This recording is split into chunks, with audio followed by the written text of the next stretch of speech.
A mediados de los años 70, aquí en Los Ángeles, comenzaron a construir una nueva generación de naves espaciales. Y la primera en ser lanzada fue el transbordador espacial Columbia, algunos deben recordar, la nave insignia de la nueva flota de la NASA. El Columbia despegó el 12 de abril de 1981 y giró alrededor de la Tierra 36 veces. Le siguieron después 27 misiones, pero el viaje final del Columbia fue un vuelo a la tragedia. Cuando reingresaba el transbordador a la atmósfera de la Tierra, en la mañana del 1 de febrero del 2003, el transbordador se desintegró con estos pasajeros que veíamos recién a bordo, con estos tripulantes. Un trozo de goma espuma aislante que cubría el tanque de combustible se había desprendido durante el lanzamiento 16 días antes. Y ya había pasado en otras pruebas que se desprendieron parte de la goma espuma. Y entonces ahí, en esa parte donde se carga gasolina, ahí se formó un trozo de hielo que perforó una de las alas de la nave, lo cual obviamente ocasionó la catástrofe que mató a los 7 astronautas. Cuando ellos ingresaban de vuelta a la atmósfera, estaban a 60 kilómetros de altura y faltaba 15 minutos para terminar la misión. Los escombros cayeron a lo largo de la Tierra, a lo largo de todo lo que es Texas, parte de Luisiana, y varios años después, esto es lo que a mí me sorprendió, lo estaba leyendo durante esta semana, varios años después se emitió un reporte conmovedor acerca de la destrucción del Columbia que le costó la vida a estos 7 tripulantes que ustedes están viendo ahora. Cuando la misión estaba en progreso, cuando estaban haciendo las pruebas, los especialistas de la NASA que estudiaban el ala perforada se preguntaron si el daño era fatal. Y entonces el director del vuelo, John Harpole, dijo, ¿sabes? No hay nada que podamos hacer en cuanto al daño del sistema técnico de protección. Si se dañó, probablemente es mejor no saberlo. Creo que la tripulación preferiría no saberlo. Y él le dijo a los que estaban alrededor, ¿no sería mejor para ellos tener una misión feliz, un vuelo feliz y que no lo sepan? Prefirieron no decirle a la tripulación de que había una ala dañada y que podía terminar en una tragedia. Es preferible no decirles, no arruinarles la misión. Y la pregunta de Harpole era especulativa de algún modo, porque debían decirle a la tripulación si se determinaba que el daño significaba la posible muerte. Ellos concluyeron que el reingreso del Columbia sería seguro. Y a la tripulación se le entregó un reporte completo con la conclusión de la NASA y nadie en la nave y nadie en la Tierra esperaba que el daño pudiera ser fatal. Así que ni la NASA ni la tripulación del Columbia supieron que la situación era un caso perdido antes de que la nave espacial se desintegrara. Y ustedes dicen, ¿y qué tiene que ver esto con lo que me compete a mí en lo espiritual? Cuando me interiorizaba de esto, yo pensaba que la pregunta hipotética hecha por John Harpole persiste hoy. ¿Qué harías si supieras que tu tripulación pudiera estar condenada a morir? ¿Estás a cargo de la tripulación o estás dirigiendo una misión espacial?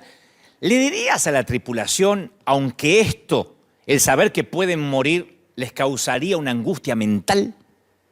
¿Se lo dirías para darle tiempo a despedirse, para que reflexionen sobre la vida y quizás para hacer las paces con Dios? ¿O si estuvieses a cargo de la tripulación, te quedarías callado para que no se den cuenta que viven sus horas finales? Esa es la pregunta. Si estás a cargo de una tripulación que ves que hay un defecto que puede causar la muerte, ¿dejarías que tengan un vuelo feliz? ¿Una misión feliz? ¿O les diría, muchachos, hay posibilidad que esto salga mal, arreglen con Dios sus vidas? Reflexionen, manden mensajes a sus seres queridos? Esta es la misión de la iglesia ahora, en este momento. Porque en cierta forma el dilema del Columbia se parece al que estamos teniendo en este momento. Cada persona está sujeta a la muerte repentina. Ninguno va a escapar. La diferencia es que todos lo sabemos y tenemos la oportunidad de prepararnos. Cuando llega la pandemia o cuando llegan estos momentos de crisis, vivimos una clase a veces a mí me sorprende porque es una clase de negación, como que confirmamos que nuestra vida diaria vamos a tenerla sin ningún cambio, sin ningún contratiempo, creemos que va a ser así, y sin embargo la vivimos como si tuviésemos garantía de seguridad que no son posibles en esta vida. O sea que vivimos como que tenemos la garantía de que vamos a ser eternos, como que no nos puede pasar nada, y cuando de pronto nos sacude una pandemia o guerras o un terremoto o un huracán, nos empezamos a preguntar si nuestra vida está a cuenta con Dios. Esto no es nuevo. Lo que está pasando ahora, que es una suerte no estoy minimizando la pandemia, pero sí también hay una paranoia, un miedo, donde la gente corre a los mercados para quitar lo último que queda de papel higiénico, de insumos básicos, que no lo hubiésemos pensado hace una semana atrás. Esto no es nuevo. En el 2004... la gran tragedia fue el tsunami del Océano Índico que mató a 230.000 personas. 230.000. A mí me cuesta asimilar esa cantidad. En el 2005 tuvimos el huracán Katrina. ¿Y quién puede olvidar el 2010 y el 2011? El terremoto en Haití le costó la vida a otras 220.000 personas. 220.000 personas. También me cuesta asimilar a mí esa cantidad, 220.000. Comparen con las cifras que a diario aparecen de los que fallecen a causa del coronavirus. El tsunami de Japón por lo menos se llevó a 15.000. Ahora, no obstante, esos solamente son los acontecimientos climatológicos. En la Tierra todos los días hay demasiadas tragedias, demasiados accidentes de tránsito, demasiados pacientes con cáncer o enfermedades terminales que ni siquiera llevamos la cuenta. Y eso hace que uno se haga muchas preguntas respecto al carácter de Dios. Ahora es cuando la gente mira hacia las iglesias o trata de escucharnos a nosotros, y como cristianos, como seguidores de Dios, no podemos pretender creer que Dios está sorprendido. No podemos decir, no, es que esto nada tiene que ver con Dios, porque algunos creen en la teoría que Dios creó al mundo, pero que no participa en su funcionamiento. Y esa filosofía se llama deísmo. O sea, acepta la existencia de Dios, pero lo aleja de cualquier cosa que ocurra en el mundo que Él creó. Y creo que muchos cristianos adoptamos cierta clase de deísmo también, en un torpe intento de disculpar a Dios. Ahora no hay que tratar de disculpar a Dios. Cuando los ateos nos digan, ¿por qué está pasando eso? No hay que tratar de disculparse por Dios. Porque yo sentí como que algunos cristianos hasta tenían vergüenza ajena, no podían explicar por qué estamos viviendo una pandemia. Las Escrituras son claras de que Dios continuamente está obrando activamente en el universo. No es que Dios a esto le sorprendió, Dios dice, vino una pandemia y yo justo estaba escuchando el coro de ángeles. No. El pretender que Dios no sabe esto es una falacia. Otra manera en que nosotros liberamos a Dios de la responsabilidad es echarle la culpa al enemigo, a Satanás. Pero si uno lee las Escrituras, sabemos que el libro de Job, a través del libro de Job, que Satanás no puede hacer nada sin el permiso de Dios. Ya sea que nos resulte cómodo o no, uno tiene que debatir este asunto con integridad teológica. Ahora, queridos pastores, colegas, cuando uno tiene que ponerse serio. Ahora es cuando no tenemos que hablar tonterías, boberías. Ahora es cuando tenemos que decirle a la gente, a los que no creen en Dios o a los que ahora van a empezar a buscar desesperadamente a Dios, hay que decirle, mira, la Biblia enseña que Dios es soberano, que Él está en el trono tanto en los momentos agradables como en los momentos que no son tan agradables. La Biblia presenta un Dios activo que está involucrado íntimamente en el control y en el sustento de todos los acontecimientos del mundo natural.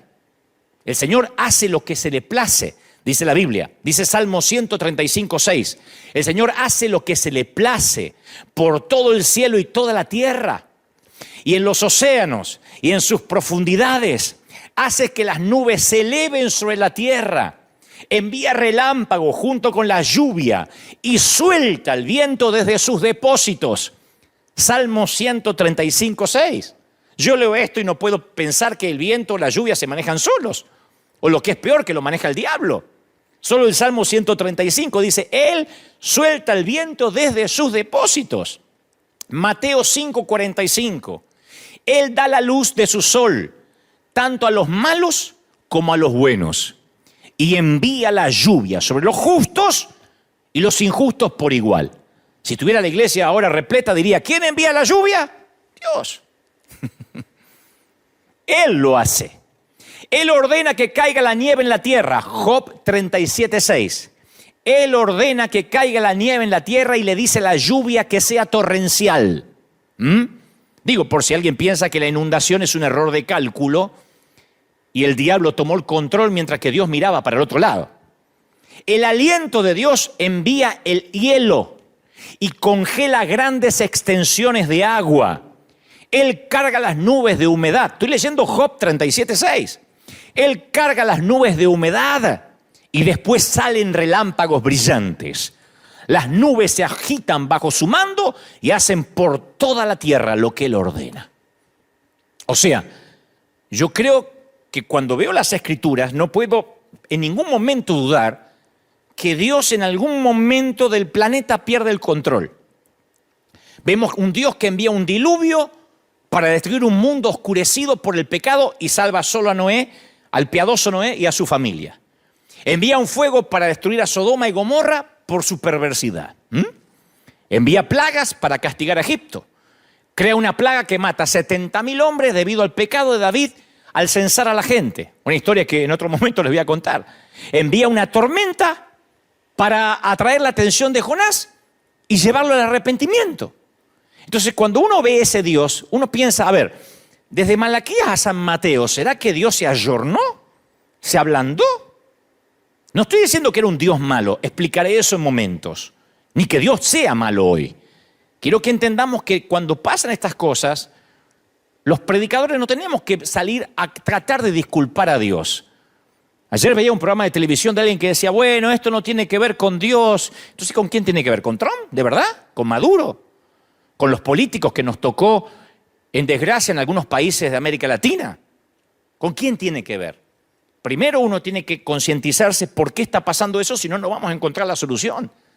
En Amós 4 hay un episodio bíblico extenso que describe cómo Dios trata con la desobediencia de los pueblos.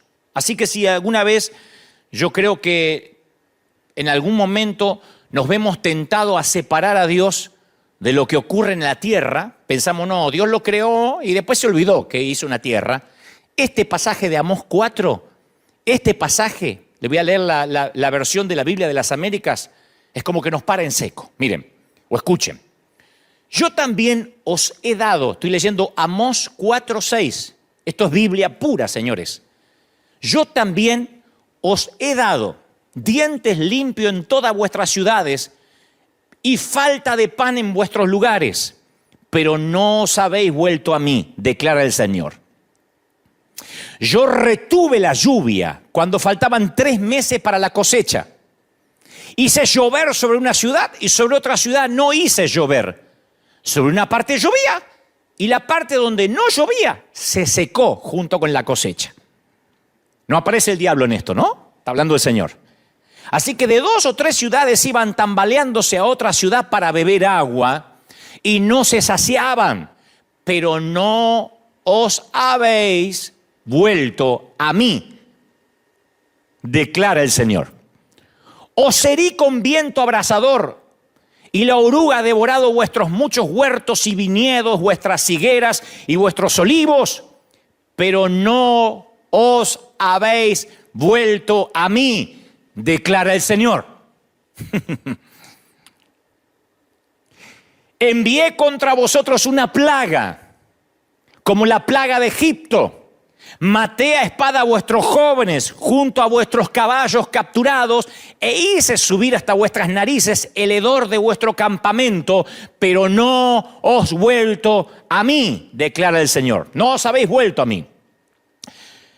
Os destruí como a Sodoma y Gomorra y fuisteis como tizón arrebatado de la hoguera, pero no habéis vuelto a mí. Yo no estoy repitiendo esto, lo dicen las Escrituras tal cual. Declara el Señor, por tanto, prepárate para venir al encuentro de tu Dios. Este es el Señor. Digo, para poner en claro, yo no sé si esto es muy alentador, que cuando estas cosas pasan, no podemos mirar para otra parte, los que predicamos, los que estamos en los negocios del reino, negocios en el mejor sentido de la palabra, aludiendo a las palabras de Jesús cuando era niño, diciendo los negocios de mi Padre me es necesario estar. No podemos decir, esto no tiene nada que ver con la iglesia, esto es algo inesperado, porque yo vi que muchos ministros se han quedado callados y no han sabido qué responder, porque tal vez quiero pretender de que olvidaron de que el Señor está al control de todo. La pregunta es, entonces Dios es bueno, esa es la pregunta, ¿Dios sigue siendo bueno? La pregunta ¿es bueno Dios cuando el resultado no lo es? Porque nosotros nos congregamos en iglesias donde cuando alguien se recupera del cáncer decimos, Dios es bueno, hermano, me sané de cáncer, amén, Dios es bueno, ¿no? Un aumento de salario decimos, Dios es bueno. Aplicamos para la universidad, nos aceptaron, decimos, Dios es bueno. Ahora, decimos Dios es bueno cuando las circunstancias son diferentes. En el cementerio o en la maternidad, en el panteón o en la nursery. En la fila para conseguir empleo o en la fila del mercado para comprar de todo. En días de recesión como en días de provisión. Dios es bueno en días de salud y en días de pandemia. Lo diré otra vez, Dios es bueno en días de recesión y en días de abundancia, en días de tierra fructificada, en días de salud y en días de pandemia. Porque a veces sentimos, y esto creo que tiene que ver, esto es una autocrítica a los que predicamos, le hacemos creer a la gente que Dios tiene una suerte de trato unilateral. Unilateral porque Dios no lo firmó, lo firmamos nosotros solos. Es una metáfora, ¿no es cierto? A veces uno viene al camino del Señor y la mayoría creemos que tenemos un acuerdo contractual con Dios, ¿no? Nos hacen creer eso, le hacemos a veces inconscientemente creer eso a la gente. Promete ser una persona decente, promete ser bueno, traer tus diezmos y entonces Dios salvará a tu hijo, sanará a tu esposa, cuidará tu trabajo. Pero ese siempre fue el evangelio del multinivel, porque el Señor también dijo, en el mundo tendréis aflicción. Entonces cuando uno le dice, pase al altar para que la vida te vaya bien, la vida de este lado de la eternidad, ahora que hay una pandemia, ese evangelio se desmorona.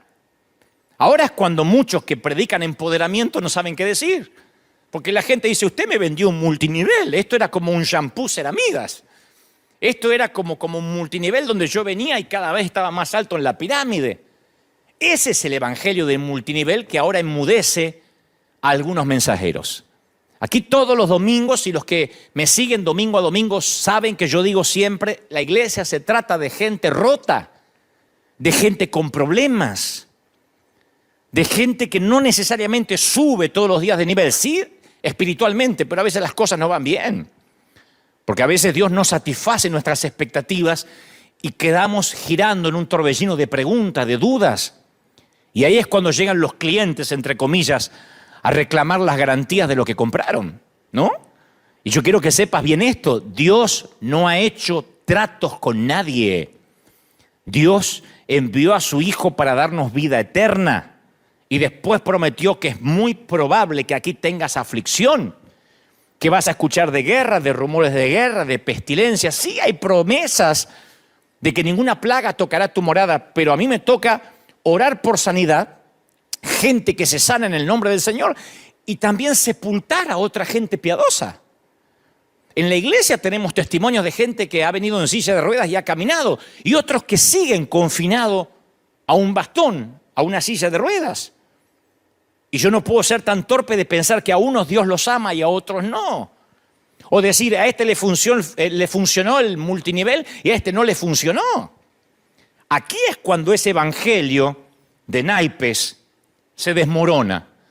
Porque claro, encendemos CNN, las noticias, y todo el mundo nos dice que cada vez está peor, que la curva de peligro cada vez sube, que si todo el mundo se enferma va a haber 6 o 7 enfermos por cada cama de hospital y la iglesia se queda sin respuesta, pero no toda la iglesia. Se queda sin respuesta la iglesia del multinivel. La iglesia que le dice a la gente, usted no va a tener problemas ni se va a enfermar. Porque Dios no permite las enfermedades. Pero Dios, voy a las Escrituras y me dice que sí. A veces es la forma en que Dios llama la atención. Cuando los demonios rogaron a Jesús que los enviara a un hato de puercos, ¿se acuerdan del endemoniado Gadareno? Él les dio permiso, dice Mateo 5:12. Él les dio permiso. O sea que Dios da permiso para que sucedan determinadas cosas. Él permite que la tierra se seque y que los tallos a veces crezcan desnudos. Lo leímos recién en Amós. Él le permite al enemigo que se desate el caos en ciertas ocasiones, pero no permite que triunfe. No permite que triunfe. Estas son terribles calamidades, productos de un planeta Tierra caído. Y por el contrario, cada mensaje en la Biblia, en especial la historia de José, ustedes deben recordar José que fue vendido por sus hermanos y que llega a Egipto y luego le dice a sus hermanos, miren, todo lo que ustedes hicieron, Dios lo transformó, lo trastornó para bien. Cuando uno ve la historia de José, nos lleva a creer que Dios mezcla algunos ingredientes y de alguna forma saca algo bueno de todos esos ingredientes. Ese fue el mensaje de Jesús. Cuando sus seguidores divisaron a un ciego a la orilla del camino, le pidieron a Jesús una explicación, como ahora la gente está pidiendo una explicación. Le dijeron, ¿por qué está ciego? ¿Estaría enojado Dios? ¿De quién era la culpa? ¿De quién había pecado? ¿Sus padres o él? Y la respuesta de Jesús ofreció una opción superior. Él dijo, el hombre quedó ciego para que las obras de Dios se manifiesten en él. Juan 9:3. Para que las obras de Dios se manifiesten en él. No pecó ni este ni los padres. Lo que está ocurriendo es para que Dios manifieste su poder.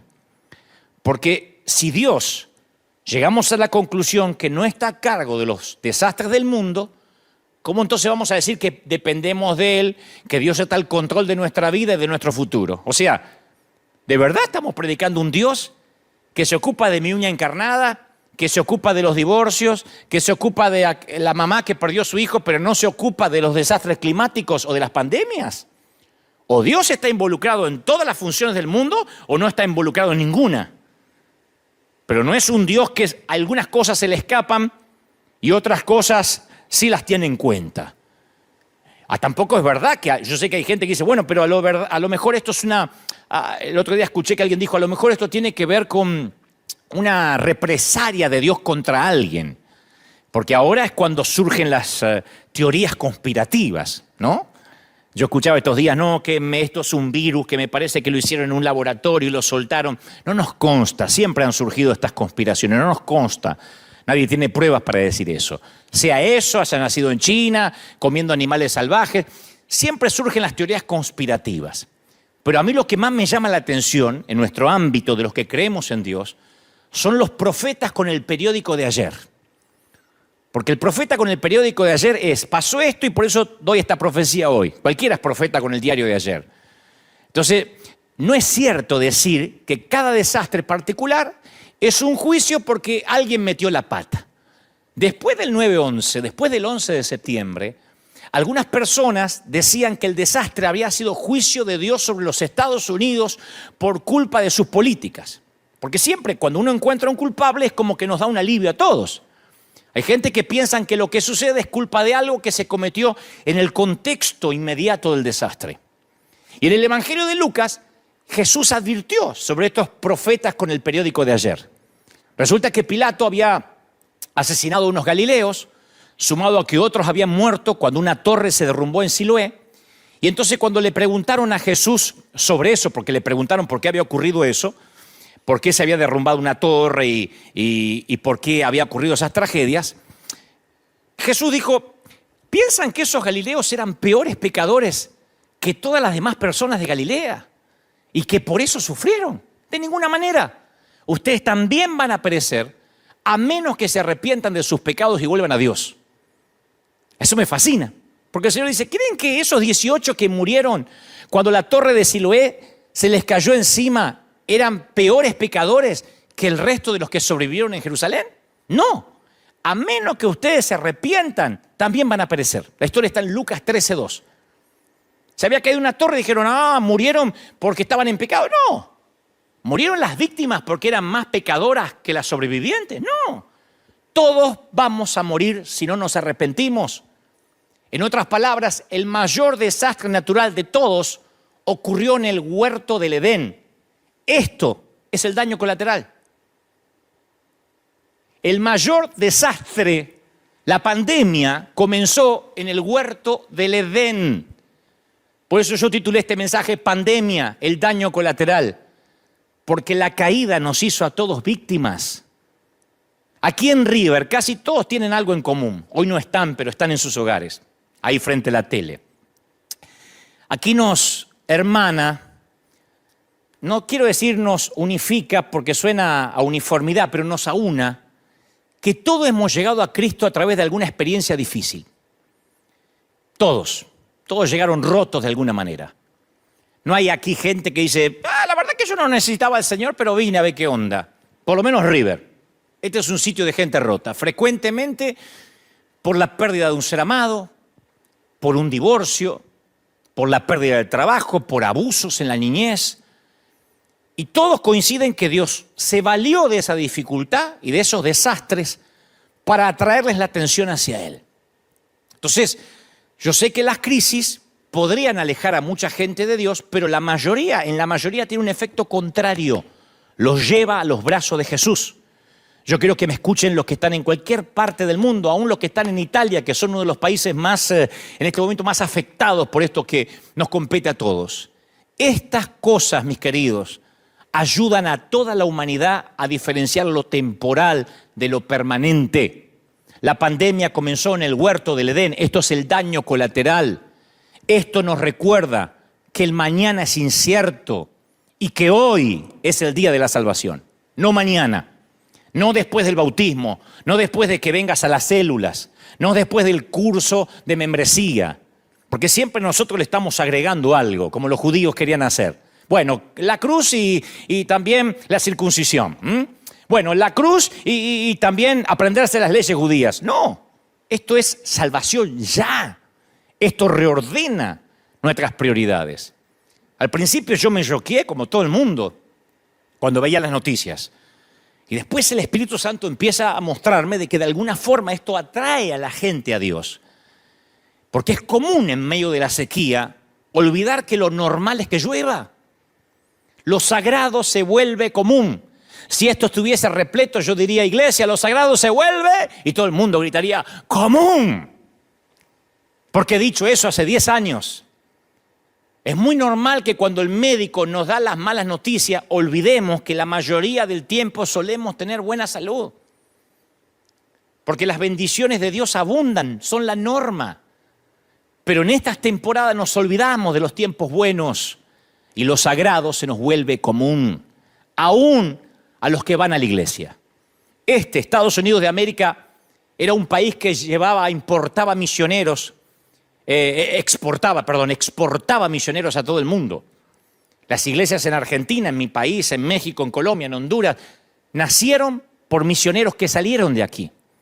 La mayoría de las iglesias en los Estados Unidos suelen estar vacías los domingos por la mañana. ¿Qué pasó? Lo sagrado se vuelve común. Las palabras de José a Faraón fueron claras. Dice, después llegará un tiempo de 7 años de un hambre tan intensa que la gente se va a olvidar de la prosperidad de Egipto. El hambre va a destruir la tierra. Ese era el sueño que cuando el profeta lo discierne y se lo dice, la hambruna va a ser tan grave que va a borrar el recuerdo de los años buenos.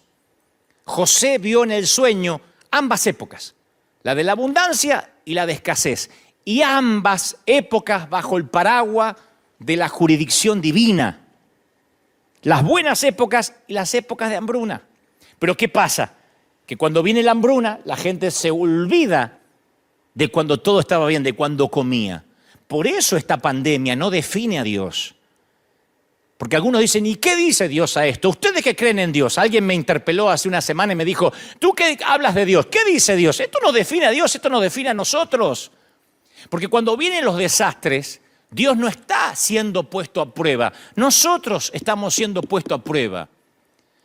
Cuando ocurren estas cosas, no podemos pensar que las muertes masivas pueden desacreditar a Dios más de lo que pudiera hacerlo una sola muerte. Sabemos quién trajo la muerte al mundo y no fue Dios. La muerte, la pandemia comenzó en el huerto del Edén, no comenzó en China. La pandemia no comenzó con un murciélago, comenzó con un hombre. La pandemia no es un murciélago, no comenzó con un ratón. La pandemia comenzó con Adán, con Eva. Así que voy a decir esto de la manera más directa, pero tal vez suene sórdida, pero no tengo otra manera de decirlo. Hay que recordar que cada una de las personas que murió en el terremoto de Haití también iban a morir eventualmente. Todos los que están siendo infectados por el coronavirus, no queremos que sean infectados, oramos para que pronto descubran el antídoto, pero no nos olvidemos que también morirán eventualmente aunque no estén infectados. El hecho que las muertes sean inesperadas y sean simultáneas nos impactan más. Pero yo escuché a un periodista anoche decir, nunca voy a creer en un Dios que permita que a sus criaturas les pasen cosas tan terribles. Y como piensa ese periodista, lo que me aterra no es que lo piense el periodista, que me consta que es ateo, sino que me aterra que esto lo piensen algunos cristianos. Me aterra que haya gente que venga los domingos a la iglesia que cree que Dios es un Dios tipo padre helicóptero, que sobrevuela justo arriba de nosotros a tiempo y nos rescata. Me preocupa que haya gente que crea en un Dios que nos aísla de toda situación desagradable, como un padre sobreprotector, un Dios aséptico. Hay un montón de gente que cree en un Dios que le garantice protección, seguridad, felicidad, que los libre de tragedia y dolor. Eso es un seguro médico, un multinivel, pero no es Dios. Porque si uno no dice esto, cuando la gente después, a mí como pastor, me viene y me dice, ¿sabe? Tuve que enterrar a mi padre. Tuve que sufrir la tragedia de un hijo. Gente con leucemia, con cáncer. Yo creo que Dios sana. Claro que sí, y oro siempre por sanidad. Pero yo sé que eventualmente todos vamos a morir y por eso tenemos que tener nuestra vida a cuenta con Dios. Hay mucha gente que ahora se acuerda de Dios. La misma gente que pregunta ¿dónde está Dios? En una pandemia se rehúsa a adorarlo y honrarlo cuando vienen años de paz y de calma. Los mismos que dicen ¿dónde está Dios? Y se desesperan por llevarse todo el papel higiénico, que nunca lo voy a entender por qué se llevan el papel higiénico de los mercados, son los que no adoran a Dios cuando no hay virus. Son los que cuando hay un Super Bowl, lo primero que hacen es faltar a la iglesia. Son los que cuando juega el Chivas y el América, la iglesia no importa. Son los que cuando hay un mundial y juega su equipo, no importa 3 cuernos leer la Biblia o la iglesia. Son los que ahora dicen, ¿dónde está Dios? ¿Dónde está el papá helicóptero? Ellos dejan de lado a Dios en las temporadas buenas, pero creen que Dios está obligado a ayudarlos cuando vienen las temporadas malas. Creen que el Dios al que deshonran cuando están bien debería sanarlos cuando están enfermos. Que el Dios al que ignoran cuando son ricos debería rescatarlos de la inminente pobreza. Y es el Dios al que se rehúsan a adorar cuando la tierra permanece firme y ahora le exigen que los venga a rescatar cuando la tierra comienza a temblar. Pero Dios no te debe nada. Dios no me debe nada. Dios no te debe nada. No me debe nada. Dios no es deudor de nadie. Antes de que acusemos a Dios por su despreocupación, hay que agradecerle por los tiempos que nos cuidó. Siempre le digo a la iglesia, la salud, el tener pulmones. Si desayunaste esta mañana, si esta mañana desayunaste, tiene mucho más que mucha gran parte de la humanidad. Ni te digo si además tienes planificado almorzar. Y si puedes darte una ducha diaria, no sabes lo que tienes. Y no hay que irse a Uganda, a Somalia, hay que pensar nada más en nuestros hermanos de Venezuela o en algunos hermanos de Cuba. Si tienes pulmones, si pudiste ahora levantarte y tienes un sillón o una silla donde ver este mensaje, tienes mucho más que muchos que hoy no tendrán donde sentarse ni donde dormir. Siempre estamos rodeados de bendiciones inmerecidas. Dios nos bendice hasta con su silencio. Y cuando de pronto ocurren estas cosas, ¿dónde está Dios? Es el mismo Dios que pedimos y exigimos que nos rescate y que no nos acordamos nunca. Por eso esto va a hacer que las naciones se vuelvan a Dios. Cuando el fútbol se acaba, cuando la liga se suspende, cuando la Champions League tienen que detener los partidos, cuando no hay boxeo, cuando no hay NBA, cuando viene la crisis, la gente no le queda otra que levantar los ojos al cielo. Todo empieza a cobrar sentido.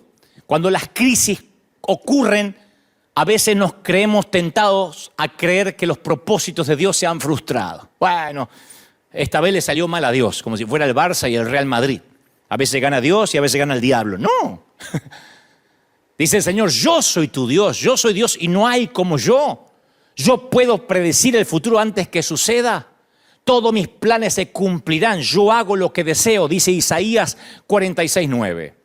Entonces nuestra visión es demasiado limitada para percibir cualquier significado final de esto ahora. Sería una utopía que yo dijera, les voy a dar el significado porque esto ocurre. No, yo puedo decir como Pablo, todas las cosas ayudan, cooperan para el bien de aquellos que lo aman y son llamados según su propósito. Romanos 8:28.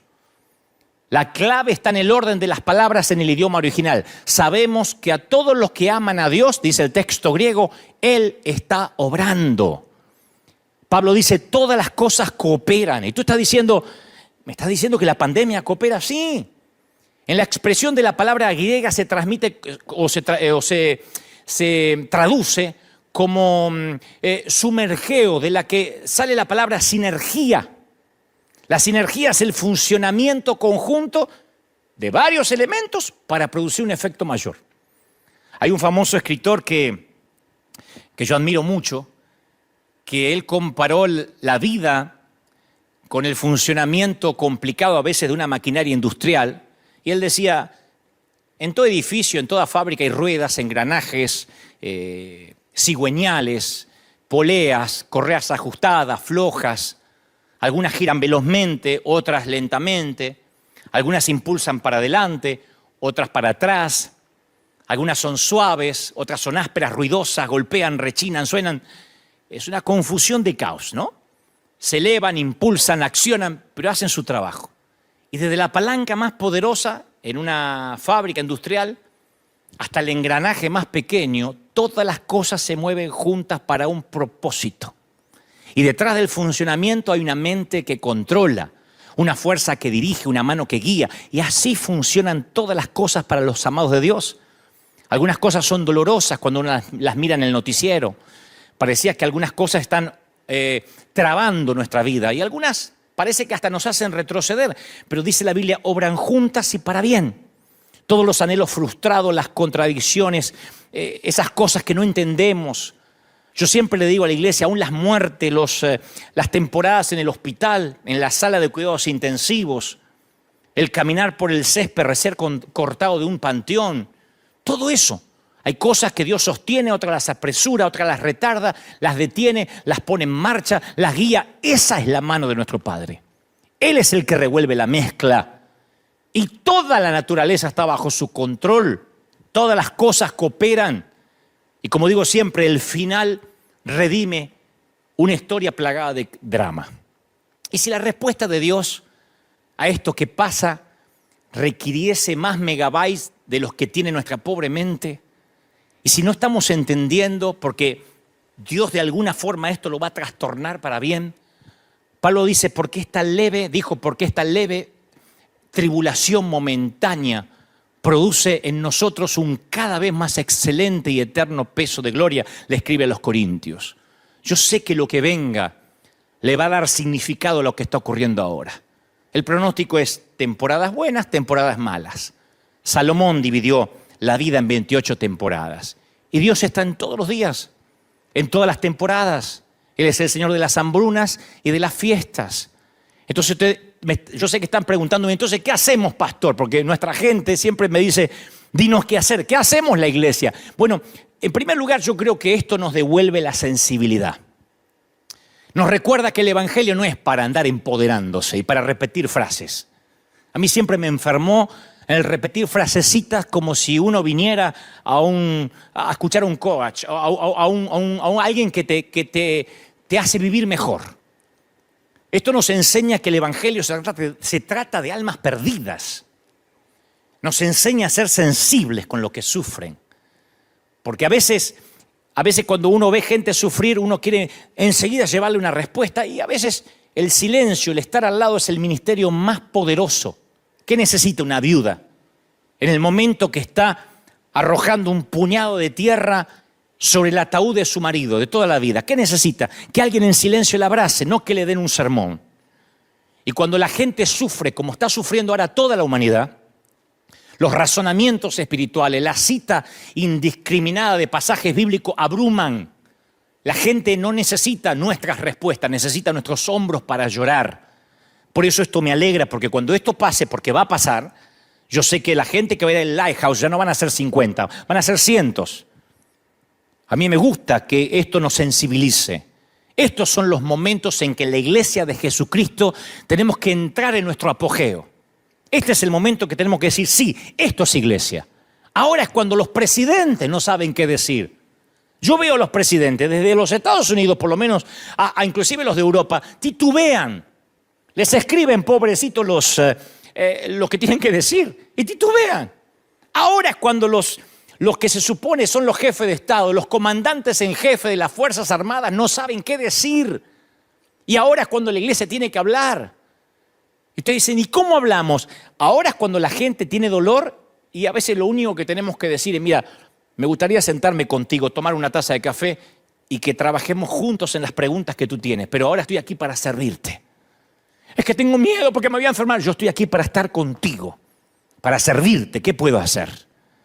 Porque esto nos recuerda que estamos de paso.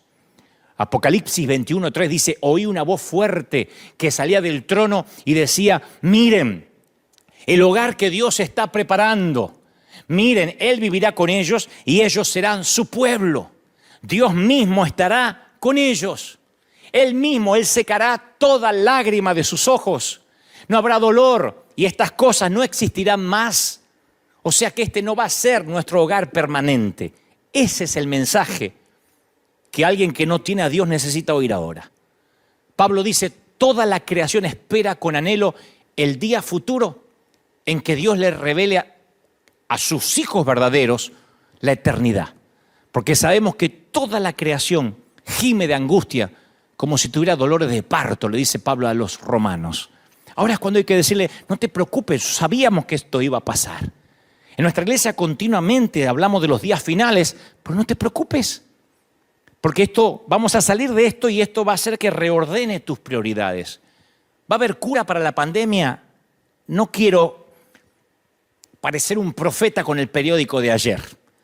Yo sé que pronto los científicos, los infectólogos van a dar con la vacuna contra el coronavirus.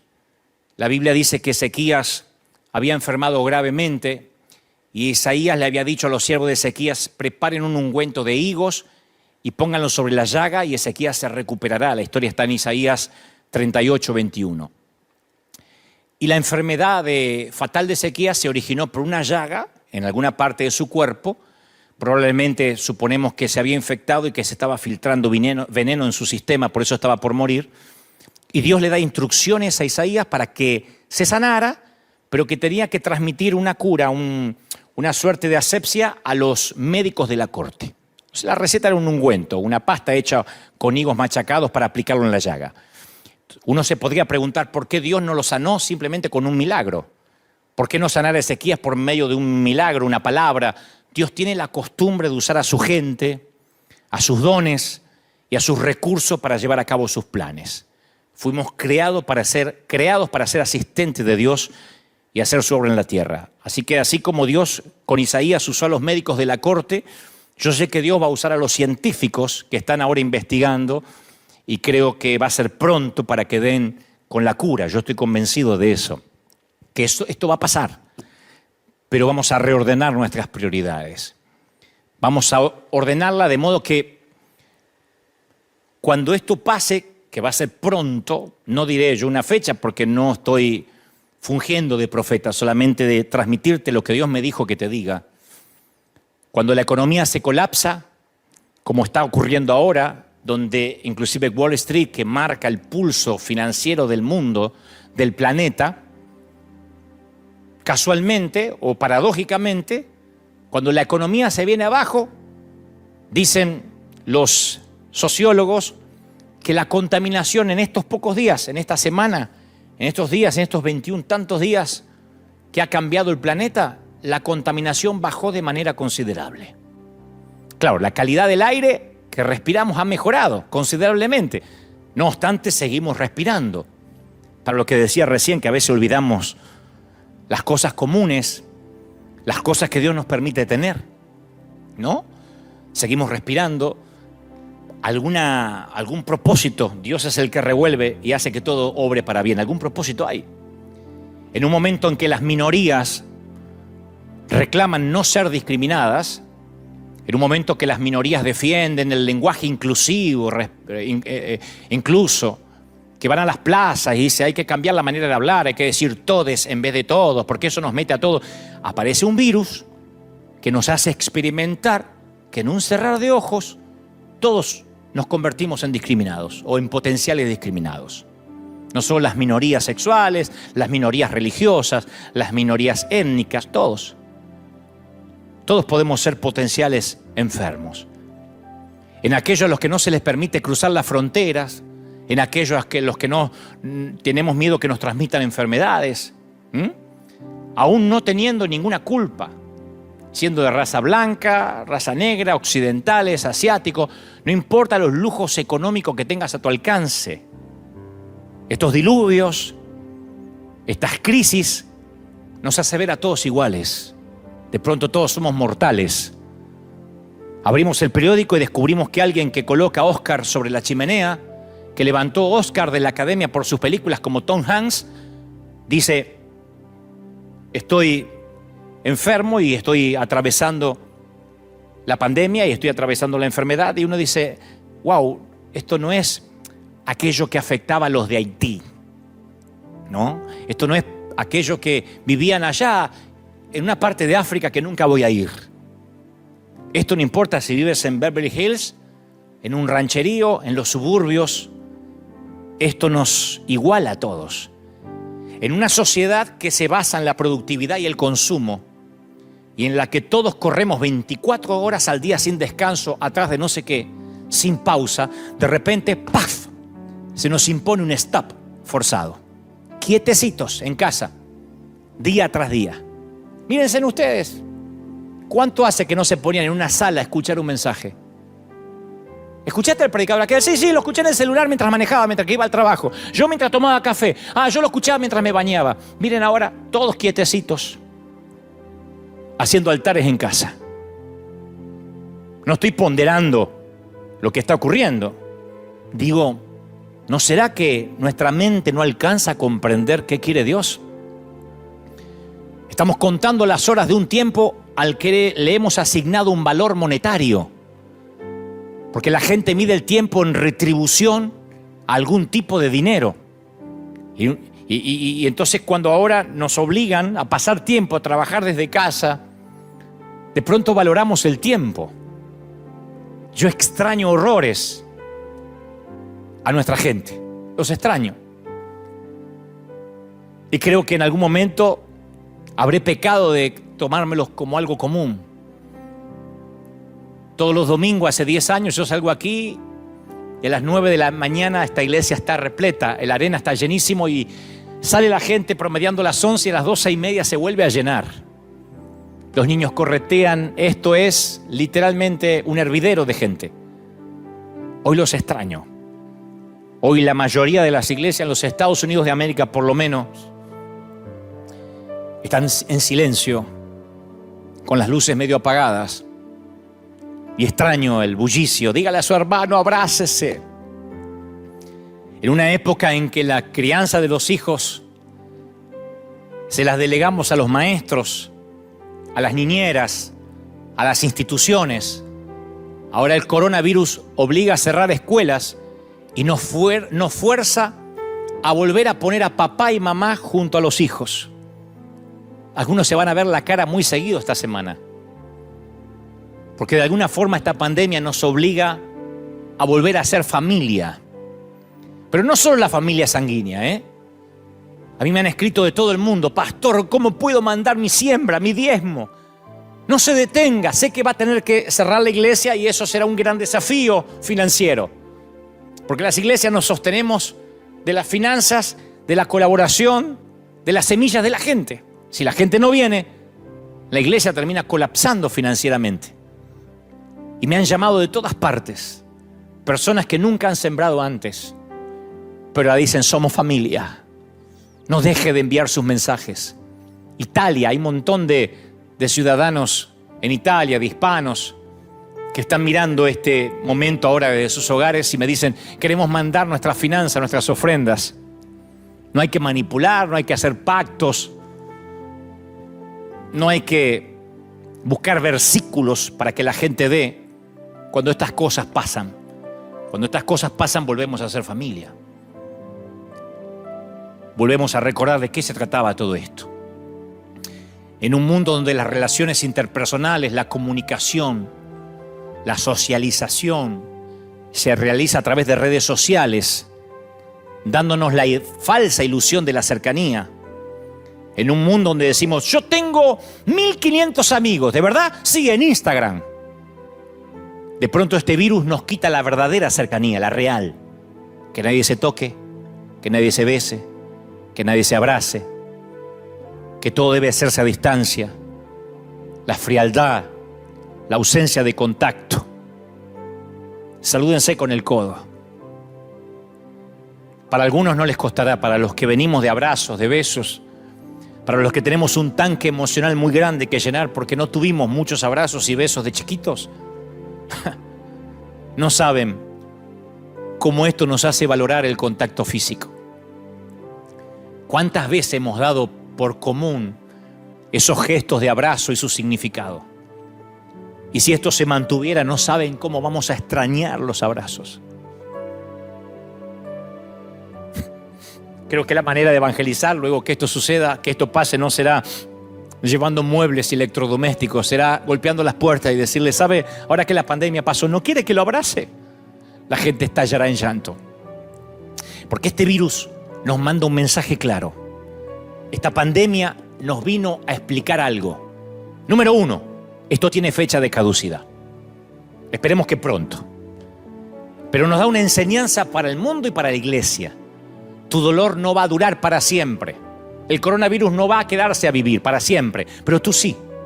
Tú vas a vivir para siempre, aquí, en el cielo o en el infierno. Las aflicciones del tiempo presente no son comparados con la gloria venidera, le dice Pablo a los romanos. Entonces la pregunta hipotética del director de la NASA o de aquella misión del Columbia, John Halport, aún persiste. ¿Qué harías si tu tripulación está condenada a morir? ¿Se lo dirías? ¿Qué le digo al mundo? Ahora estoy en un estadio. Creo que hoy debo tener más gente escuchando este mensaje que en el mayor estadio que jamás estuve, que en River Plate o que en el Obelisco de Buenos Aires. Ahora estoy hablándole a todo un estadio, millones, miles. Los que ahora están viendo en vivo y a los que seguirán viendo este video cuando quede en una cápsula en las redes. ¿Qué les digo? ¿Que hay peligro de muerte aunque eso les ocasione una angustia? ¿O les digo que todos podemos morir? ¿Con el coronavirus o de ancianos? ¿Con una pandemia, una gripe o resbalando en la bañera y rompiéndote la nuca? ¿En un accidente de tránsito o cáncer o un derrame cerebral, lo que sea? ¿O una apendicitis que se te complica? ¿Te lo digo? Sí, te tienes que ir. Tú y yo nos iremos. Entonces te voy a dar tiempo para que reflexiones sobre la vida y fundamentalmente para que hagas las paces con Dios. No puedes quedarte callado mientras que la gente vive sus horas finales. Esa hoy es la misión de la iglesia. Yo entendí la misión de la iglesia esta semana. Dije, esta es la misión de River. Porque con o sin pandemia tendrás que descender de este avión llamado vida. Y ahora en la sala de un hospital, en cuarentena, haciéndote la prueba del virus, o eventualmente en unos años de abuelito o de abuelita, eventualmente te irás. Porque tu nave tiene un desperfecto. Tienes un ala rota como el Columbia.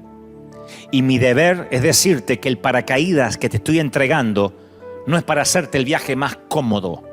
La iglesia no es para que tengas un auto mejor, para que termines de pagar la casa, ni esas ridiculeces que te han dicho. Esto no es un multinivel, la iglesia no es para empoderarte. Esto te va a salvar la vida eterna. Y tal vez haya habido falta, tal vez tuvo que haber pasado esto para que la iglesia reaccione y dejemos de discutir por la sana doctrina. Dejemos de fijarse qué mujer tiene la falda más corta que la otra.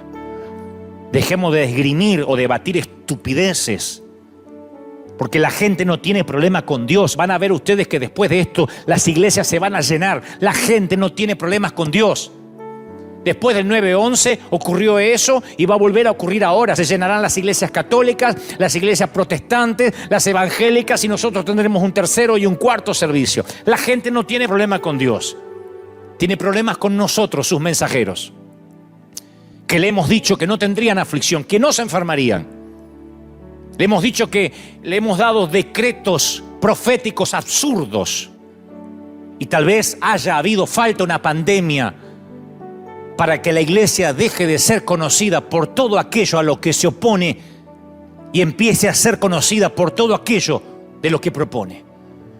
Tal vez esto suceda para que muchos dejen de ser parásitos de las redes y salgan a predicar la vida eterna, la verdad de la vida eterna. Tal vez esto nos haga reflexionar y en lugar de estar viendo qué predica aquel, qué predica el otro, y si el otro es un falso profeta y editando videitos de YouTube, esto tal vez nos saque a las calles, porque si nos cierran las puertas de las iglesias, la iglesia tendrá que salir a las calles. Nos encanta el Pentecostés y quedarnos los 120 santos en el aposento alto.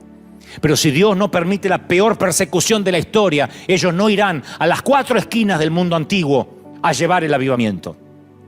Siempre ha ocurrido así. Muéstrame una gran crisis y yo te mostraré una iglesia que se aviva. Una iglesia que entiende que esto se trata de almas, de gente. Es casi seguro que esto quizás haya pasado para que la iglesia reaccione y no tanto para que los ateos reaccionen. El mundo clama a gritos la manifestación de los hijos de Dios. Y por ahora, por el momento, algunos se nos ha obligado a cerrar nuestros auditorios, aunque sea por una semana. Y yo no estoy dispuesto a esperar que también me obliguen a cerrar la boca para siempre. Nos pueden cerrar los auditorios por una cuestión de higiene, de asepsia, pero no nos cerrarán la boca. Ahora es cuando la iglesia tiene que salir. Ahora es cuando la iglesia tiene que vivir su mayor apogeo. Ahora es cuando la iglesia tiene que predicar. Sí, Dios está detrás de todo esto. ¿Dios es malo? No, Dios sigue estando en su trono. Te salves o te mueras, Dios es real. Este caos comenzó en el huerto del Edén. Solo es el daño colateral de un mundo caído. Y sabes, las cosas se pondrán peores. Siempre las cosas se pondrán peores. Saldremos de esta y escucharemos acerca de guerras, o escucharemos acerca de plagas, o de terremotos, o de tsunamis.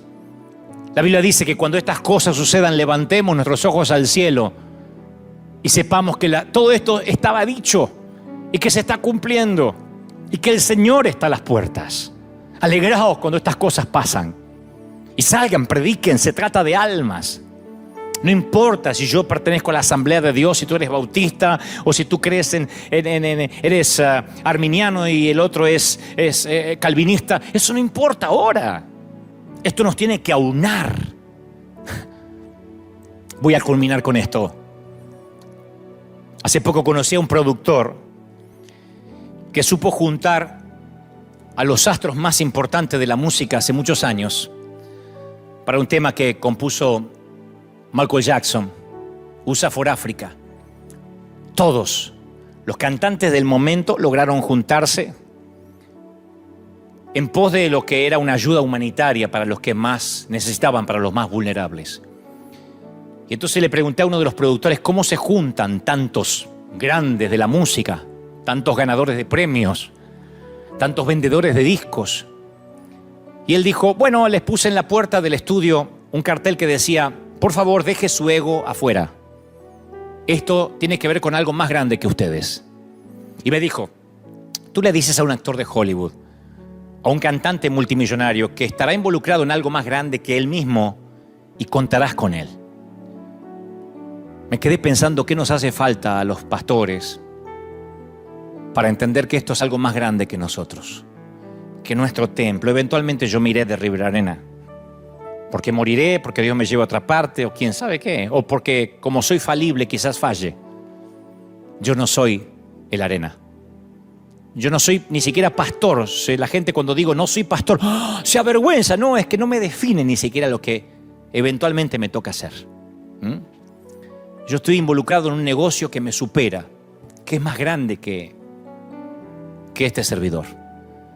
Y si entendemos que esto es más grande que nosotros, cuando vemos los hospitales repletos, cuando vemos al comandante en jefe del que se supone el país más poderoso del mundo, titubeando, desdiciéndose en algunas cosas y no sabiendo qué hacer, cuando se supone el hombre más poderoso del mundo, que no es Superman, no tiene respuestas, entonces las respuestas se traen en la iglesia o no estarán en ninguna parte más.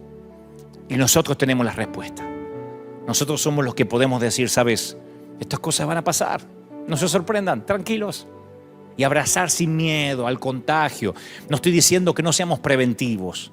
Cerramos las puertas en pos de lo que nos pidieron. Lo que digo es que sepamos que nosotros tenemos nuestro pasaporte al día, en términos metafóricos espirituales. Que nosotros en cualquier momento, si nos toca partir, nos iremos sirviendo. No huyamos como ratas. Ahora es el momento de no buscar ni culpables ni autores intelectuales, porque, insisto, querían que yo les diga quién es el culpable, se los diré. Esto no viene de un murciélago, no viene de China, ni de un laboratorio del Área 51. Esto nació en el huerto del Edén. Solamente vivimos el daño colateral, como el Katrina, como los tsunamis, como los 250.000 que murieron con una sola ola, una mañana tranquila, mientras creían que seguían su vida como siempre. O nos damos cuenta de qué se trata el juego de la vida, o vamos a quedar como unos imbéciles queriendo predicar un evangelio para empoderarse. Esto no tiene que ver contigo ni conmigo, tiene que ver con algo más grande. Me encantó transmitir lo que creo Dios me dijo que te diga, pero yo quiero que ahora, ahí donde estés, en cualquier parte del mundo, me gustaría orar, principalmente porque sé que ustedes invitaron a muchos que no conocían a Cristo a que me escucharan. Y no podría yo terminar esta transmisión en vivo sin invitarte a aceptar a Cristo en tu corazón. Hoy es el día. Hoy es el día. Esto no es una película de ciencia ficción. Esto está ocurriendo. Y hoy es el día en que tú tienes que decir, Señor, entra en mi vida. Ahí donde estás, repite conmigo, Señor, entra en mi corazón. Te recibo como mi suficiente Salvador. Perdona mis pecados. Sé que he fregado toda mi vida. Sé que la he arruinado. Pero ahora te pido que me perdones. Señor, dame una oportunidad. Inscribe mi nombre en el libro de la vida. Te reconozco como mi suficiente Salvador.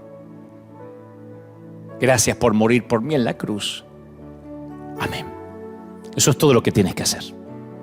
Si hiciste esta oración conmigo, apenas, si en tu país no hay restricciones, ve a una iglesia apenas puedas. Y apenas se levante la restricción, corre a una iglesia. Aquí en River Arena te esperamos pronto. Esperemos que, ojalá Dios mediante, nos permitamos estar aquí el domingo que viene a las 9 y a las 12:30 en el avivamiento de la calle Broadway, 200 East Broadway, en Anaheim, cerquita de Disneyland. Ojalá que puedas venir. O buscar cualquier iglesia donde se predica a Cristo. Y los que somos cristianos, los que tenemos a Cristo hace algunos años, que esto nos acerque más a Dios. Que esto nos quite tiempo de Netflix, de iPad, de celulares y nos acerque más a la Biblia. Que esto nos permita estar padres con hijos. Que nos permita volvernos a Dios como esas madrugadas que con una guitarra, una jarra de café, decían, voy a buscar a Dios. ¿Se acuerdan? Cuando no corríamos. ¿Se acuerdan cuando no era importante los likes que nos ponían a la foto que subíamos? ¿Se acuerdan cuando no estábamos ocupados en sacar una foto así con la pareja para mostrarle al mundo cuánto nos amamos? ¿Se acuerdan cuando la vida era tuya y de Dios? Tal vez esto nos permita volver otra vez a lo que nunca nos debimos olvidar. Tal vez la pandemia solo sea, como titulo este mensaje, un daño colateral. Bueno, no creo que tal vez, estoy convencido de eso. Volvamos al Señor. Que volvamos a Él y sepamos, batallón del ejército de Dios, que todo va a estar bien, todo va a pasar. El tema es si habremos aprendido algo de esto. Oremos al Señor. Padre, gracias a todos los que están del otro lado, a los que están en sus casas, en sus hogares, en los que están en todos los continentes, en el sur, en el norte, a los que están pasando los océanos. Yo te pido, Padre, ahora que la unción que hay aquí se transmita a los hogares, que niños, jóvenes, ancianos y adultos reciban, Señor, lo mejor que tú nos has dado. Que este río que ha comenzado en River llegue ahora, porque yo sé, Señor, que nos has obligado a romper las fronteras, a romper las paredes de esta arena, porque mucho pueblo tienes en esta ciudad y el pueblo supera a los que puede albergar un templo o varios templos. Yo bendigo, soplo, suelto un viento de otra parte. Yo declaro, Dios, que los mejores días están por venir, que la presencia tuya, esta gloria, llega ahora. Yo sé que algo está ocurriendo y yo sé que hay gente recibiendo la presencia del Espíritu ahora, porque, Señor, he hablado al intelecto, he hablado a lo que la gente puede comprender, pero sé que tu Espíritu Santo ha llegado donde yo no puedo llegar, y es al corazón, al alma. Yo sé que no puedo llegar quirúrgicamente ahí, pero el Espíritu Santo ha operado en este momento. A los que están mirando en vivo, a los que están viendo este video luego que quede grabado, yo te ruego que la unción no cambie y que desde todos los sitios, desde todos los puntos donde nos estén mirando, sientan ahora una convicción de volver a Dios. Se vaya el miedo, se vaya la paranoia, se vaya el temor, porque ningún arma forjada contra un hijo de Dios prosperará, porque ninguna plaga tocará nuestra morada. Y si así ocurriera, ¿dónde está, muerte, tu aguijón? ¿Y dónde, oh sepulcro, tu victoria? Dijo el apóstol. Yo lo declaro, yo lo creo, yo bendigo a los que están del otro lado en el nombre del Padre, del Hijo y del Espíritu Santo. Te bendigo en todas las áreas. Gracias por sembrar. Gracias. Tu siembra no cambia en nada mi estatus financiero. Yo tengo la vida resuelta hace muchísimos años. Siempre fui rico, solo que tuve muchos años sin dinero. Porque rico no es el que más tiene, sino el que menos necesita, decía el compatriota Facundo Cabral. Lo que necesitamos es tu semilla, tu siembra, para que este río no se detenga, para que podamos seguir sosteniendo obras misioneras, para que podamos seguir predicando. Así que yo me voy a ir del aire, voy a disfrutar mi domingo como todos ustedes, y tú te puedes quedar ahí llamando por teléfono, entrando a www.river-church.org y ayudándonos a que si estas cosas no cambian, aquí voy a estar otra vez en vivo el domingo que viene, o con la gente, con los miles, con el batallón del ejército de Dios, o aquí acompañándote directamente a tu hogar. Chau, que Dios te bendiga, que tengas un domingo extraordinario, y como sé que es más tarde en otras partes del planeta, buenas tardes, buenas noches, chau, hasta la próxima, bye.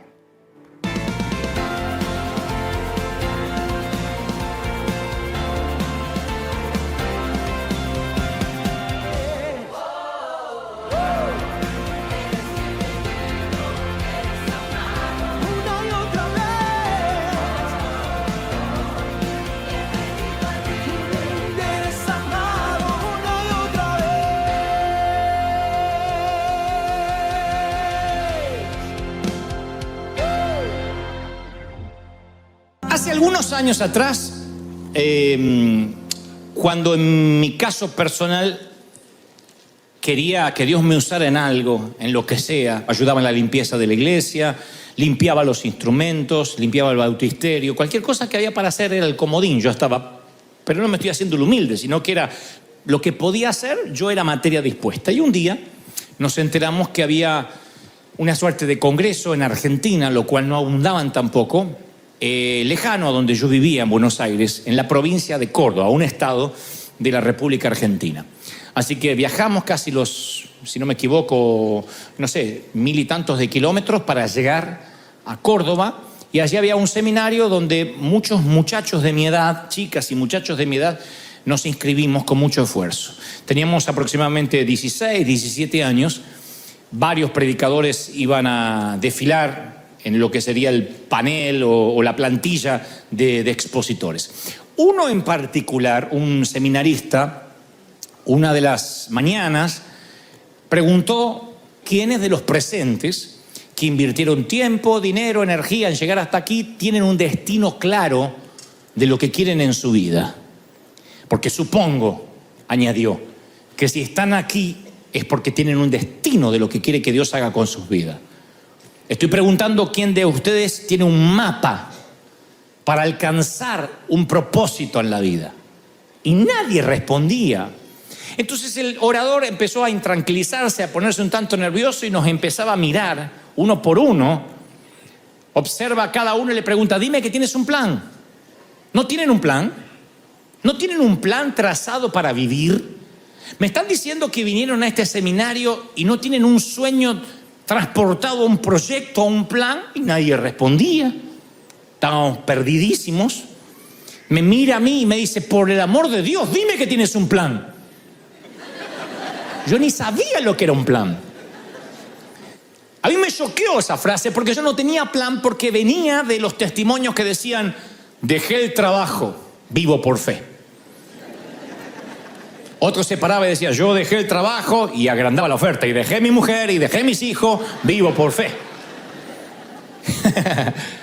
¿Qué era vivir por fe? Esperar que un hermanito le trajera comida, esperar que alguien le diera dinero, ir caminando a la iglesia y esperar que alguien le pagara el boleto de regreso.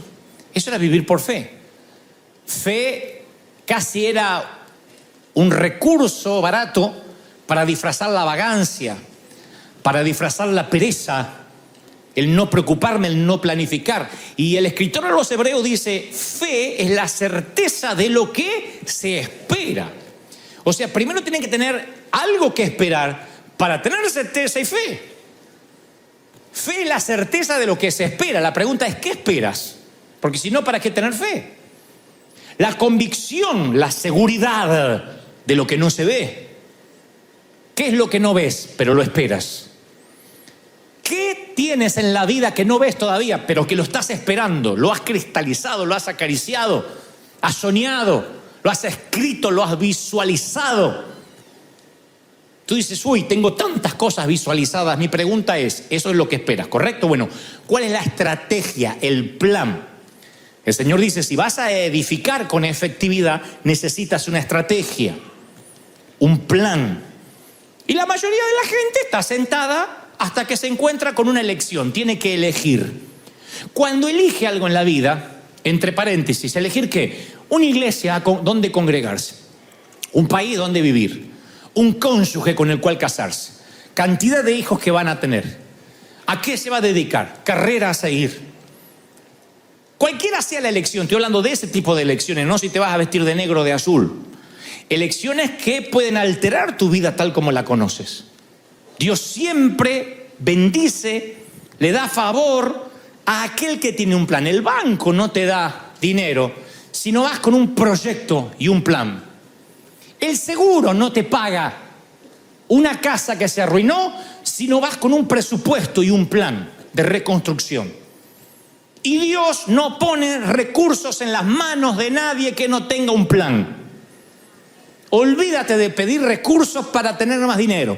No va a pasar. Dios no pone dinero en las manos de alguien que no tiene un plan. No le da recursos a alguien que no tiene un plan. Hasta los empresarios son así. Ahora tú le preguntas al que trabaja sin un plan, al que tiene hijos sin plan, al que pastorea sin plan, al que empieza una empresa sin plan, ¿quieres tener éxito? Y te dice, sí.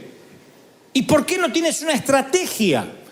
Porque simplemente se sentaron a la vera del camino de la vida a esperar que pase el día. Lo único que quieren es sobrevivir.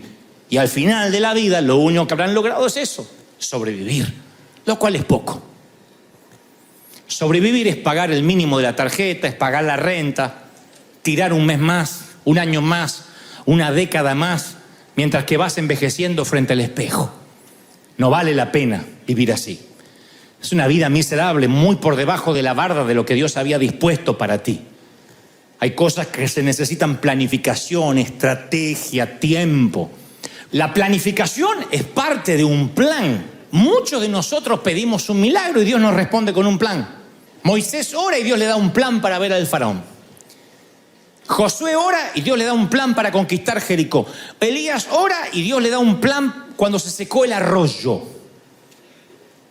Y muchos de nosotros, Dios nos contesta con un plan y lo tomamos como una omisión de Dios. Como que Dios hizo caso omiso, como que Dios conserva el silencio. Y Dios lo que te da es un plan. La respuesta a tu oración es un plan. Para conquistar al hombre o a la mujer de tus sueños necesitas un plan.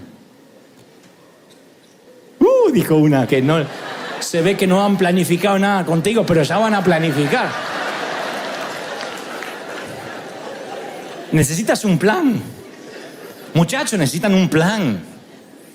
Y ese plan tiene que haber una estrategia, un gasto, una inversión. Cabezones, una inversión.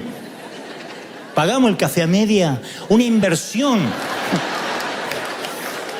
La inversión, el gasto, el proyecto hace que la chica haga ¡pac! Y caigas. Necesitas un plan para todo, para que la iglesia crezca. Todo es un proyecto de vida, una estrategia.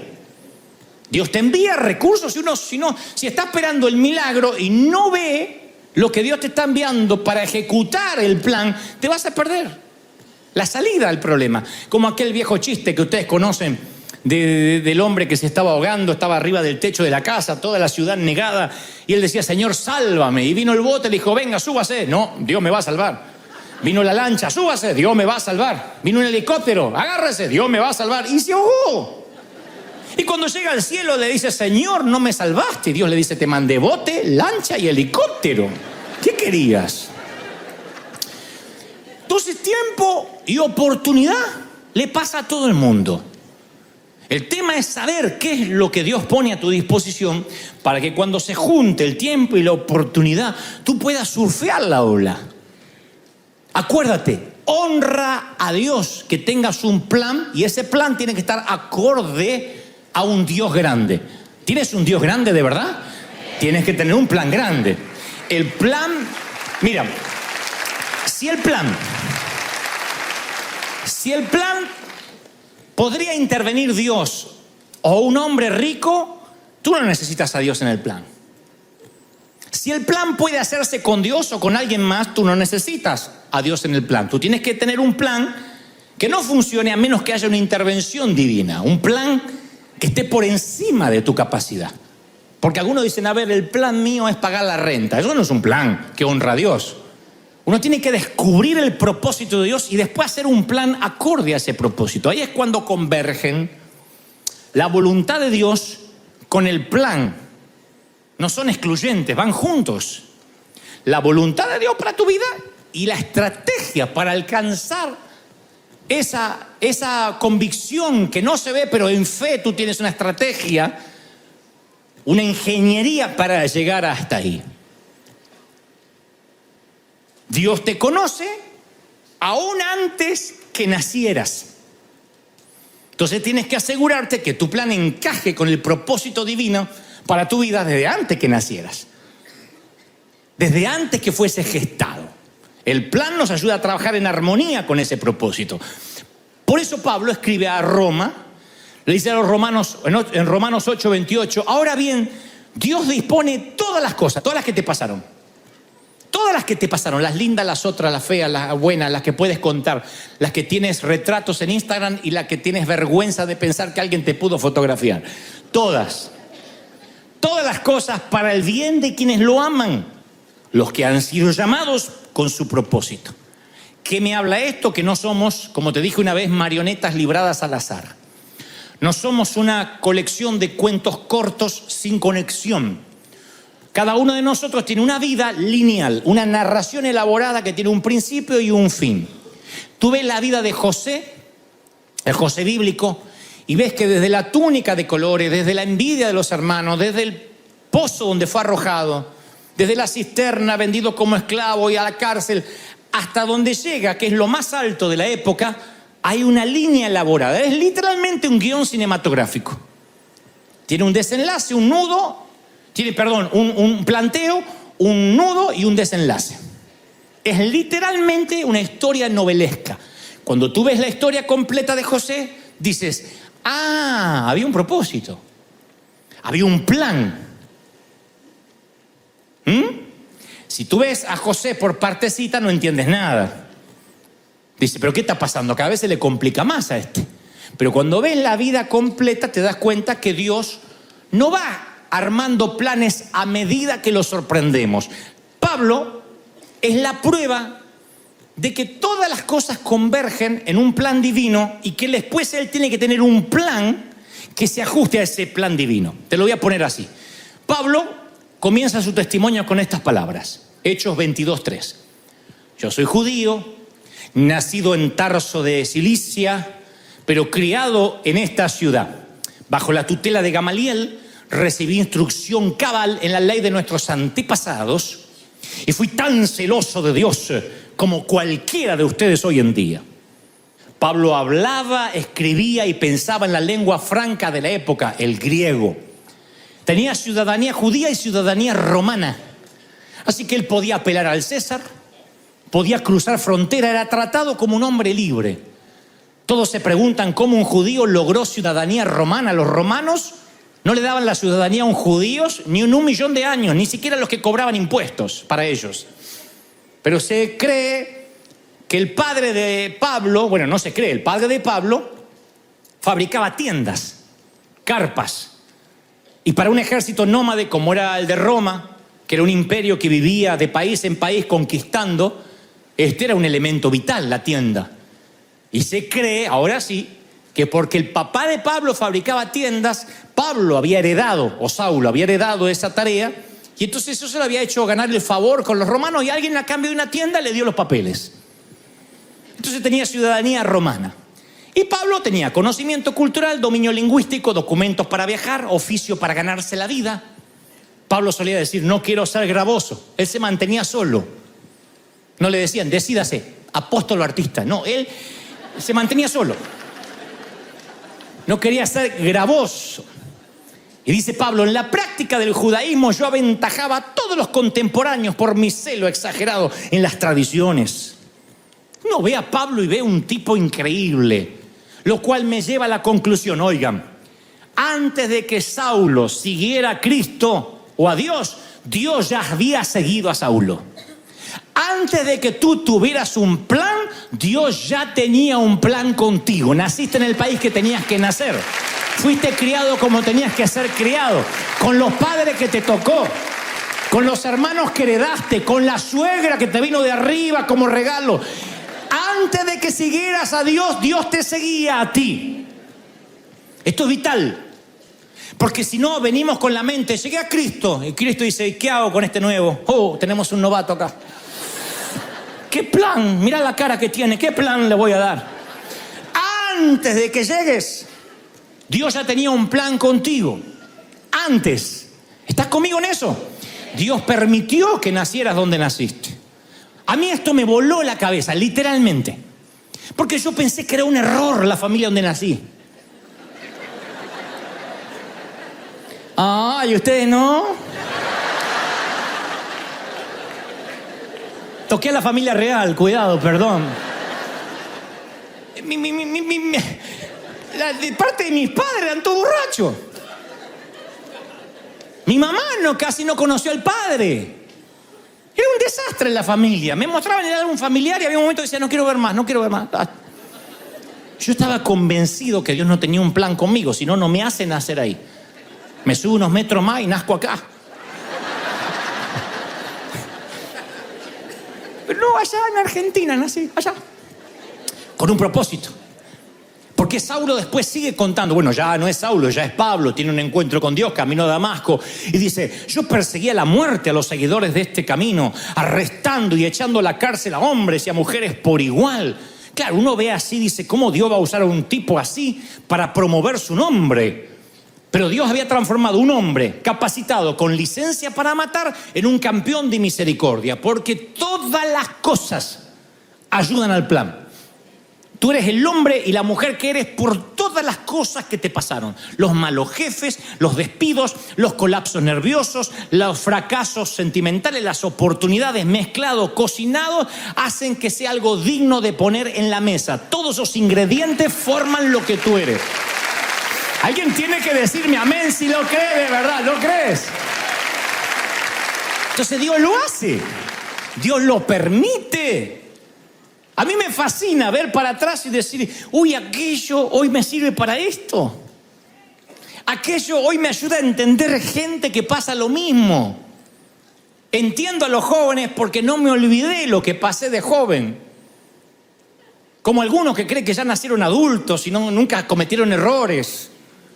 Como esos padres que cuando los hijos dicen, me voy a casar. No, que eres muy joven, pero mamá, tengo 25 y vos te casaste a los 18. Pero yo era diferente. Eras una mocosa. Pero te consideras que no tienes o que no tenías errores. Y los tienes. Y como tus hijos. Entonces todo eso conforma un cóctel que termina poniendo Dios en la mesa y muestra a los pueblos un modelo terminado, un plan que Él tenía antes de que tú lo conocieras. Y después uno tiene que decir, ese es el plan de Dios para mí. Ok, ¿qué proyecto voy a tener yo que alcance ese plan, ese premio? Oigan, nunca hagas nada en la vida si tienes un plan que no tenga un botín, que no tenga un premio. Tienes que ponerte, esto es lo que quiero alcanzar. No hablo de finanzas necesariamente. Esta es la familia con la que sueño. Esta es la compañía con la que yo quiero envejecer. Esta es la iglesia en la que me quiero congregar. Pelear sin un botín es pelear por pelear. Te quita energías. Pelear sin premio es aburrido. Porque el que corre tiene que tener la Biblia lo dice, Pablo lo dice, el que corre persigue el premio. Aquí hacemos la maratón, la vamos a hacer este año y vamos a tomar otra vez a poner un automóvil para que todos se anoten y tengan ganas de ganarse el automóvil. ¿Está mal? No, no está mal, porque tiene que haber un incentivo. Otros corren por correr, pero algunos van a venir por el auto, lo cual no está mal. ¿Conoce gente que pelea por pelear y cualquier debate le queda bien sin ganar nada en la vida? ¿Conoces a alguien que le encanta la pelea? De lo que sea, de fútbol, de política, de religión, siempre está en contra. No sé de qué estás hablando, pero no lo comparto. ¿Qué? ¿Qué? Es que no escuché, pero lo que dijiste es al revés, lo que yo pienso es al revés. Hay gente que le encanta pelear. Y tú dices, qué guerrero, qué carácter. No, está peleando consigo mismo siempre. Esa gente sostiene una batalla consigo misma. Si así pelea con la vida, ¿no te imaginas cuando se ve al espejo a la mañana? La gente que lucha con su baja estima, todo es un debate, todo es un problema. Muy difícil que esté de acuerdo en algo porque, claro, tiene un problema consigo misma. Ahora, si tú no tienes un problema contigo mismo porque te amas, dice la palabra que no puedes amar a Dios ni al prójimo si no te amas a ti mismo, como predicamos en Mesa para Uno. A partir de ahí, tú no peleas todas las batallas, eliges qué batalla pelear. Hay gente a la que dice, yo voy a orar para que cambie, voy a tratar de aconsejarlo para que se redireccione, y otros que no te tienes que meter. Dios dice, shh, déjalo. Uno elige las batallas, elige con quién confrontar. Dios nos viene hablando esto ya hace semanas. No pelee todas las batallas porque no todos los botines son para ti. Cuando tienes un plan, tú tienes que decir, a ver, esta batalla se ajusta al plan, me retrasa en la carrera,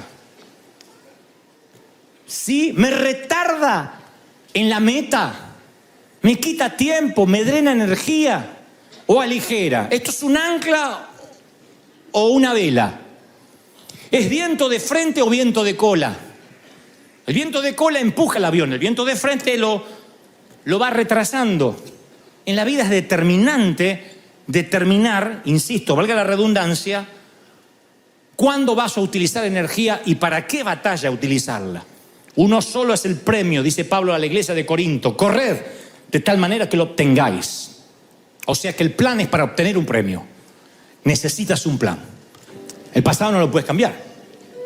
Entonces puedes ir al futuro, porque te cuento, mire, esto es interesantísimo. Solo unos minutos más. La cápsula de tiempo es algo que los humanos manejamos. Nosotros usamos reloj. Calendario, tiempo, es algo que los humanos necesitamos. Dios dividió el día de la noche e hizo la noche para descansar, pero no existía. O sea que nosotros vivimos en una cápsula de tiempo. Dios no. El tiempo que ocurre aquí abajo no es el mismo tiempo que ocurre más allá del sol, en la eternidad. De allí, de hecho de paso, la gente suele preguntar, yo perdí a mi esposo, a mi marido, a mi papá, hace 40 años. ¿Será que me reconocerá? Yo perdí mi bebé hace 30 años. Cuando llegue, ¿va a ser un bebé? ¿Va a ser un hombre de 30? ¿Sabrá que soy la mamá? Esas son preguntas lógicas que nos hacemos. Pero el tiempo que ocurre aquí no es el mismo tiempo que ocurre allá. Para Dios, 1000 años es un día. Entonces, quizás se me ocurre, llega tu bebé, llega tu papá, abraza al maestro, abraza al Señor, y cuando se da vuelta, ahí llegaste tú. Y en el trayecto pasaron 50, 60 años terrestres. O sea que la cápsula de tiempo es para nosotros, no para Dios. Dios no está sujeto ni a pretérito, ni a pasado, ni a presente, ni a futuro. Dios es. Dios no tiene finitud, Dios no es finito, Dios es infinito. Eres el alfa y el omega, o sea, no hay inicio. Él era antes de que tú pensaras que alguien tenía que tener un inicio. ¿Me explico?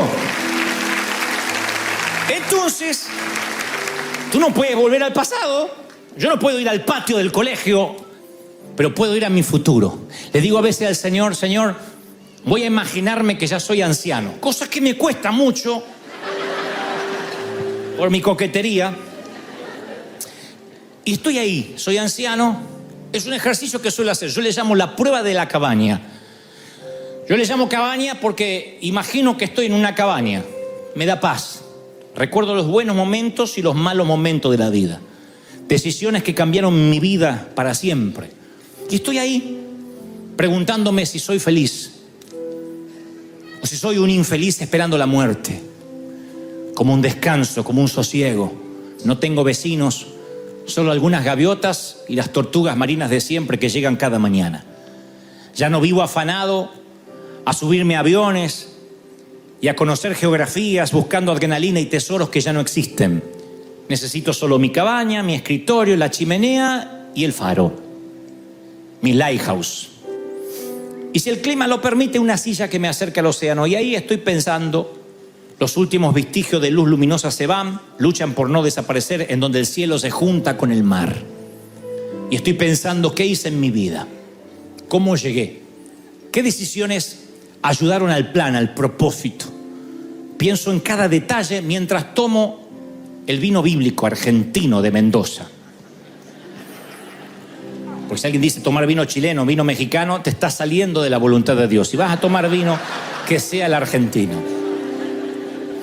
Mi energía, aquella leyenda del hombre que no quería envejecer y parecía no envejecer, quedó atrás. Y ahora estoy encorvado, viejo y anciano. Y la María baja, serena, me hace pensar que sí tuve un plan. Y que ese plan se fue acercando cada día más al propósito que Dios tenía. Cuando el viejo Goebbels se acercó y conoció a doña Stockle, por no decir que tuvieron una noche de pasión y me concibieron.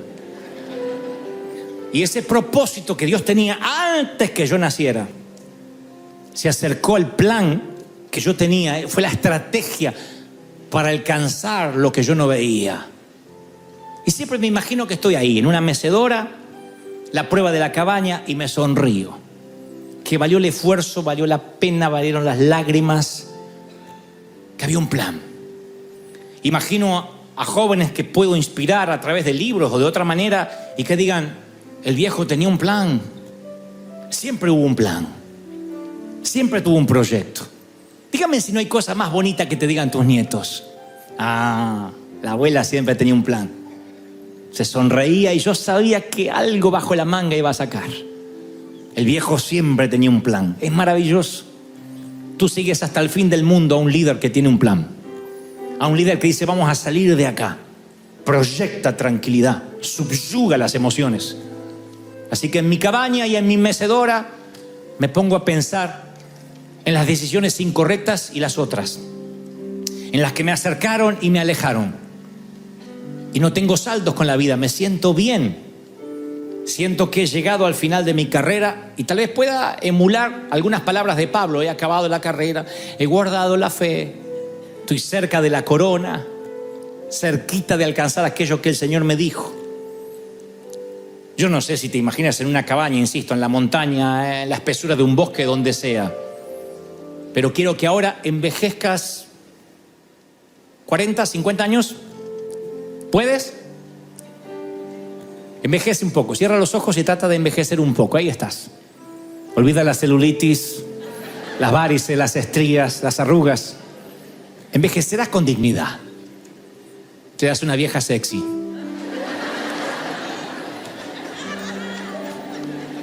Se rió la vieja sexy aquella, mirá. Un viejo derechito, con bastón, pero así me veo yo, derechito así. Y miras para atrás, ¿qué ves? ¿Te das cuenta por qué necesitas un plan?